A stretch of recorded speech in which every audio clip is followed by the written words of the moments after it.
It was supposed to be a normal Wednesday. Second period had just started when the announcement came over the intercom. The principal's voice sounded different, shaky, rushed. Teachers, this is not a drill.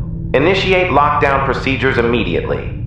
The room went silent. Our teacher locked the door, turned off the lights, and told us to move to the corner, farthest from the hallway. Some kids were already whispering. Others were texting their parents. I remember my hands shaking so badly I almost dropped my phone. Outside, the hallway was quiet. Too quiet. Then we heard running. Heavy footsteps echoed past our classroom, followed by a loud bang, like someone slamming into a locker or door. A few girls started crying. Our teacher whispered for us to stay absolutely still. Minutes passed, then more footsteps. Slower this time. Whoever it was stopped right outside our door. We could see a shadow under the door. It stayed there for a long time.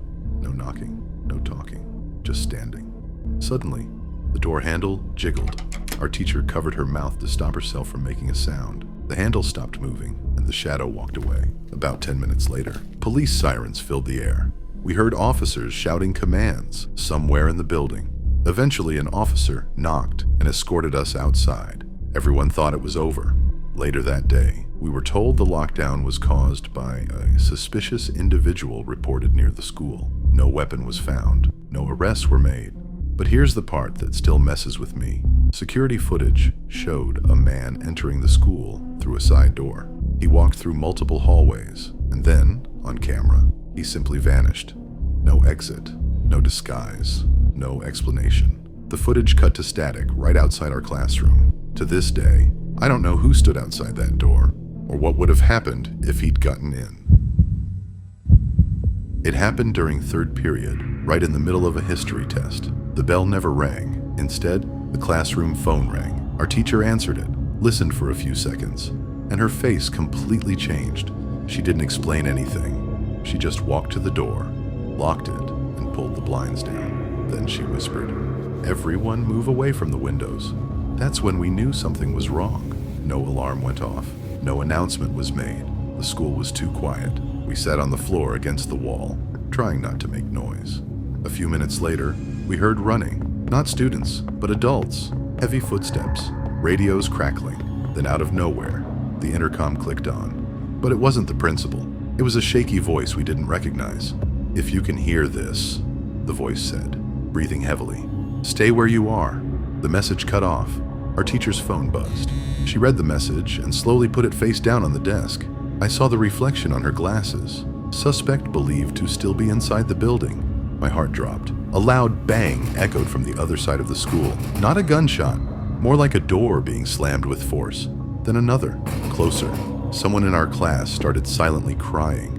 We heard a man shouting, not yelling words, just angry, broken sounds, like someone who'd completely lost control. Then came 3 loud bangs in quick succession. This time no one questioned what it was. The shouting stopped. The silence afterward was worse. We stayed there for almost an hour before police finally knocked and escorted us outside, hands shaking, eyes scanning every hallway. Later, we found out the truth. A former student had entered the school with a weapon. He never made it to our hallway. Police stopped him 1 wing away. 1 wing, 1 hallway, 1 locked door away. To this day, whenever my classroom phone rings unexpectedly, my stomach still drops. It happened during lunch. I wasn't in class. I was in the portable classrooms behind the main school, the kind they use when there aren't enough rooms.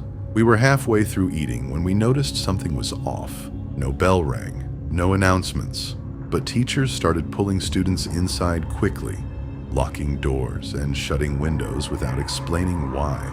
Our teacher stepped outside to check her phone. When she came back, her face was pale. She locked the door and said quietly, "Everyone stay away from the windows." That's when we realized something terrifying. We hadn't been included in the main lockdown. From the small window, I could see the main building in the distance. Police cars pulling in, officers running, students being escorted out, but no one came to us. Minutes passed. Then we heard shouting, not yelling orders, arguing. From outside, someone was walking between the portable classrooms. We could hear footsteps crunching on gravel. Slow, unhurried. Then a shadow passed the window. A man's voice said, "I know you're in there." No alarms, no announcements, just Silence. Our teacher tried calling the office. No answer. We were on our own. The footsteps stopped right outside our door. The handle moved slightly. Then the voice again, calm this time. They locked the wrong building. We stayed frozen for nearly 40 minutes before police finally arrived. Later, we learned the truth. A suspect had been reported near the portable classrooms, but the lockdown protocol only secured the main building. By the time police realized the mistake, he was already gone. To this day, I can't sit near a window in a classroom, and every time I hear gravel crunch under someone's feet, my heart stops.